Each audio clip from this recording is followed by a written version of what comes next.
Hello， 大家好，这里是大叔，今天给大家带来一款机械超人，这是一款向魂斗罗致敬的作品。人物的走路姿势、跳跃姿势、射击姿势，以及各种武器、游戏流程，你都可以认为这是一款魂斗罗的精神续作。现在吃到了一个 M， 这是一个加速，连武器系统都非常的像，但是呢，这款游戏也有自己独到的地方。比如说，它每种武器都可以蓄力攻击。另外呢，角色还有一个锁定键，你可以定点射击。游戏的整体流程是7关，前面5关和后面2关大概流程长度各占一半。好，这是捡到了一个全屏攻击。这关看起来就非常的像魂斗罗2代的第3关。丛林的那里 ，E 就相当于魂斗罗2代的 F。它的蓄力攻击大家也很熟悉了，就是可以轰出8个花的子弹。这个在魂斗罗2代的时候也能够实现，也是一个蓄力。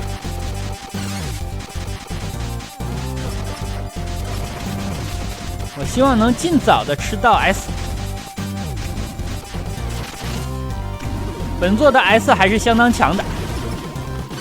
直接又吃到了一个加速，那 S 的蓄力是这样的，但是跟大家说一下，这个蓄力攻击看起来视觉效果要大于它的使用效果，因为它的攻击力实在是不是很理想。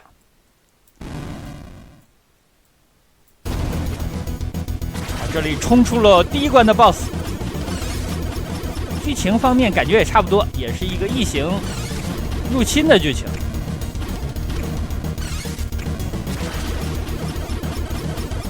等他出眼睛的时候才能攻击到他，大概第3次吧，能把他干掉。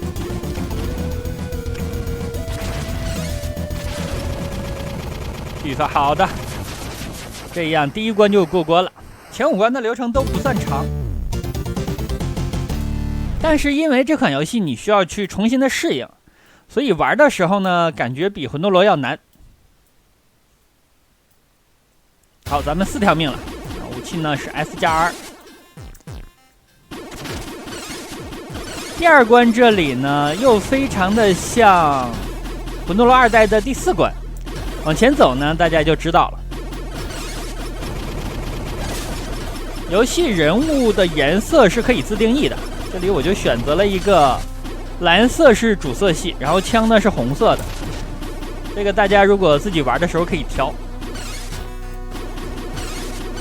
可以自己 DIY 啊，其乐无穷，对吧？自己动手，但是也要有节制啊。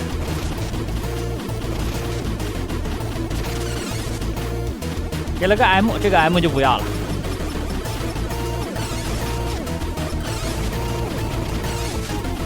这关的敌人呢是机械类和异形类结合的。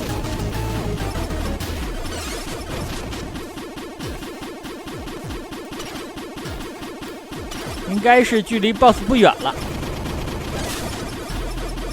培养皿里边这个小植物真的非常抗打。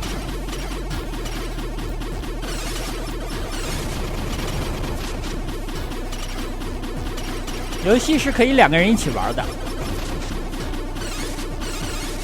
现在如果能够找到小伙伴和你一起玩的话，那真的是非常的不容易了。这个 E 我就不吃了 ，S 的适用性毕竟是非常的强。只有少数场景，我觉得用 E 的话是强于 S。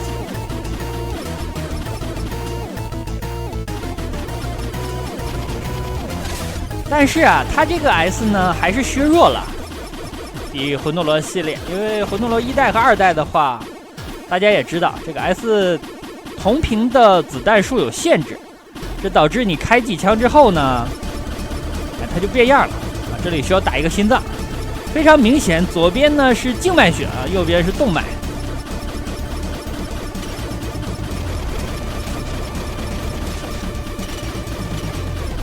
好，这样只剩1个了，这样他已经心肌缺血了，对吧？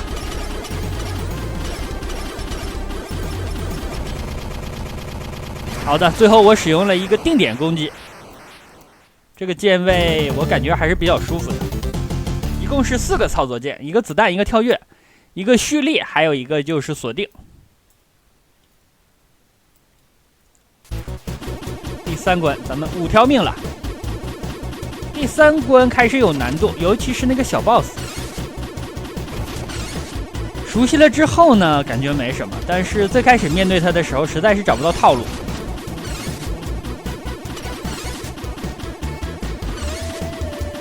水里上来的这个鱼，魂斗罗系列也非常的熟啊。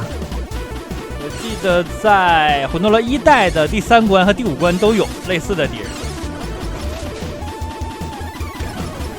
他们也是藏在水下。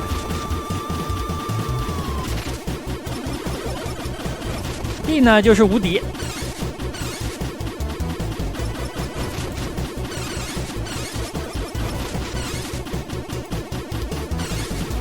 和魂斗罗1代、2代火力上的区别，主要就是2代的 F 到这里变成了 E， 那它可能表达的呢是，因为魂斗罗的 F 代表的是火炮，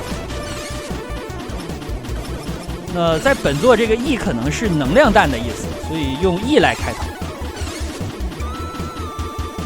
好的，这里是一个小 boss， 这个小 boss 套路非常的固定。好，现在你打不到他，他先吐一波，然后你等他下边这个出来，好的再打他。啊，等他伸出来之后，可以攻击他。小心他这波，赶紧到后面去，然后呢，他会下几个蛋，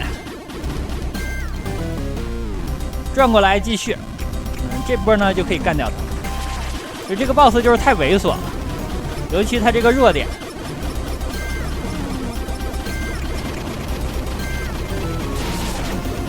好了，小 boss 打完，第3关也是第一次出现小 boss 啊。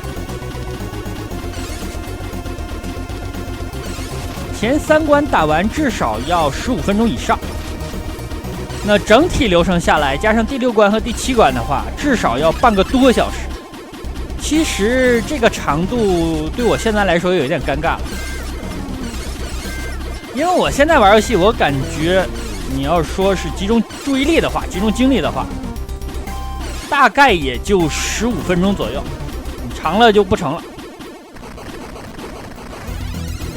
长了的话，注意力不集中，很容易就犯错，尤其这种容错率低的游戏，很容易就挂掉。所以呢，它流程比较长，我就分2期给大家录制了。如果第1期的播放量理想的话，咱们再出第2期。开场 BOSS 放了3把火，3种攻击方式，咱们都躲开了。然后呢，开始攻击它这个弱点。弱点之后进入了2形态，这个2形态最讨厌，咱们要攻击它身体的后部。但是呢，他每次都向后跳，水平可以偷到2枪啊，但是最好还是在他后面打。这里走位要非常小心，因为每波给你留下的攻击的时间其实非常的少。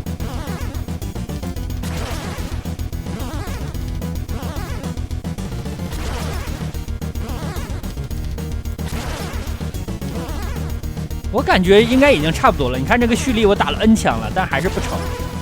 所以说这个蓄力的威力，我觉得应该加强一点，起码对得起我这个攻击节奏的调整。打完有3形态啊，3形态的攻击方式就厉害了，来了一个3角函数，这。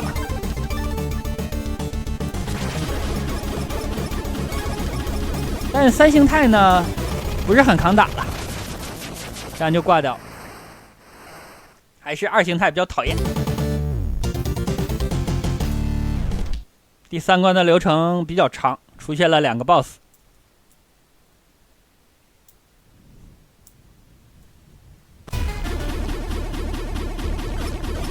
第4关是一个纵向的卷轴，这里的敌人以昆虫系为主，这个位置有一个隐藏，因为你的子弹打下去给你的反馈是不一样的，里边是一个 E， 但我现在的火力我感觉就满了，所以说就不捡新的。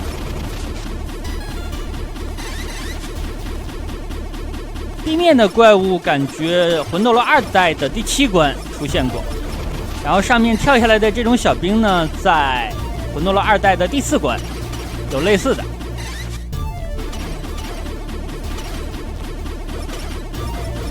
这有一个吐蝙蝠的，用定点射击把它干掉了。定点射击的话，在后面有一些地方可以说是必不可少的。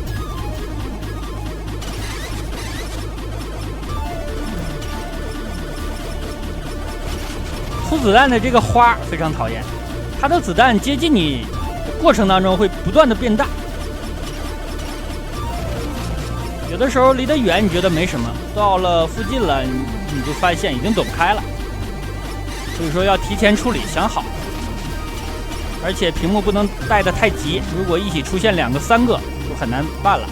好，这里会给一个无敌，咱们往上赶一赶路，因为马上要到 BOSS 了，这个无敌可以带到 BOSS， 但是本关的 BOSS 有2个，这个无敌呢能够干掉第1个，好，占一个点，这个是一个无敌位，它是3、4，3项4项。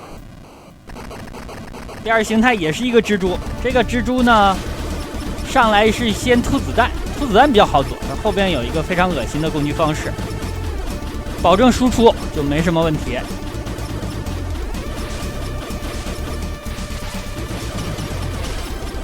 这里打一个定点，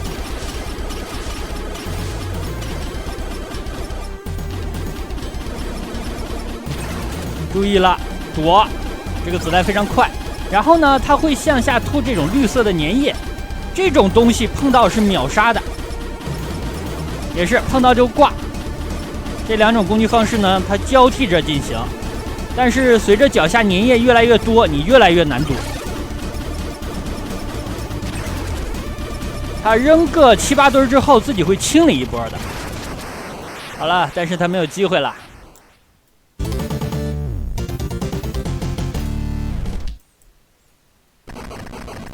这个攻击套路就是越到后面越难。好，来了个大虫子把咱们吃掉了。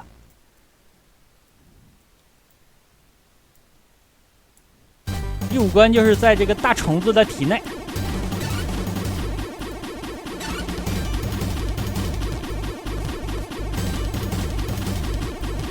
体内伸出来这些绿色的鞭毛都不能碰，碰到就挂了。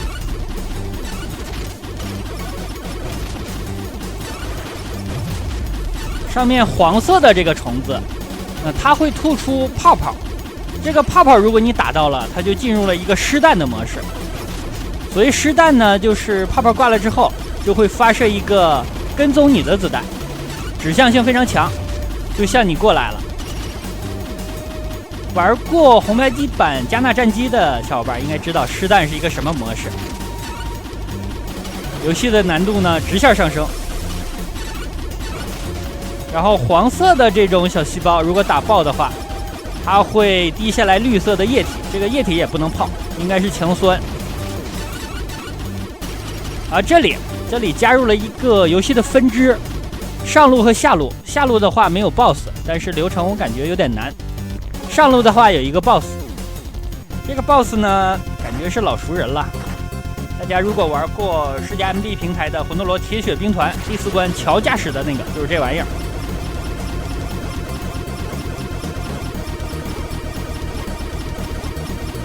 打它呢大概3个阶段，现在是1阶段。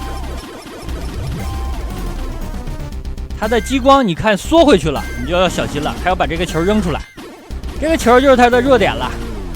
那现在呢它会向外扔出这种像蜜蜂一样的来打你，这个也很像铁血兵团那个机器啊，那个机器扔出的是导弹，但是变化没有那个机器多，基本上只有这一个形态。现在就是第2阶段了，咱们打不了它，只能往前躲。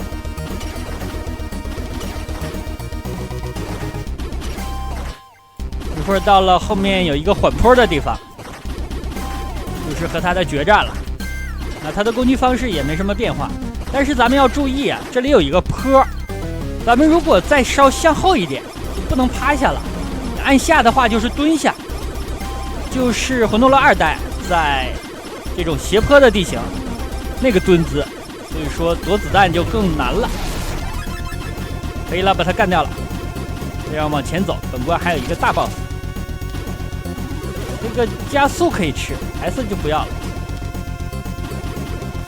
这个地方让我想起了魂斗罗2代的第7关。刚刚我差点挂掉啊，差点碰到那个绿色的液体。可以了，这里 BOSS 战，BOSS 战呢有5只眼睛，这个地方，那眼睛呢是1、2、3、4、5这样依次睁开的。眼睛每次闭上，这里会出现一个怪，咱们打它。这次睁了2只，那2只眼睛你打爆1只，剩下那只会发射2个火圈。所以大家想一下，如果5个眼睛一起睁开，你打剩最后一个的话，它发射5个火圈，这样非常难躲。所以说这个 BOSS 呢，就是温水煮青蛙，越到后边越难。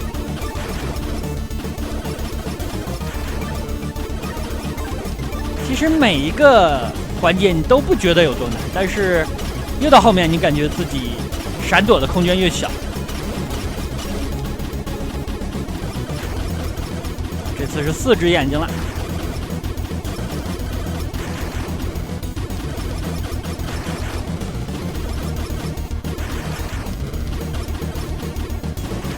好了，最后一个阶段了。这个怪呢，现在就可以打炸了，可以清掉它。然后5只眼睛一起睁开。一形态没什么，尤其是剩最后一个的时候，这样咱们最好雨露均沾啊，争取把他们一起干掉。好的，这样咱们过了前5关。那好吧，本期呢时间也差不多，就先给大家录制到这儿。如果本期的播放比较理想的话，我再推出下半期吧。感谢大家收看，咱们下期再见。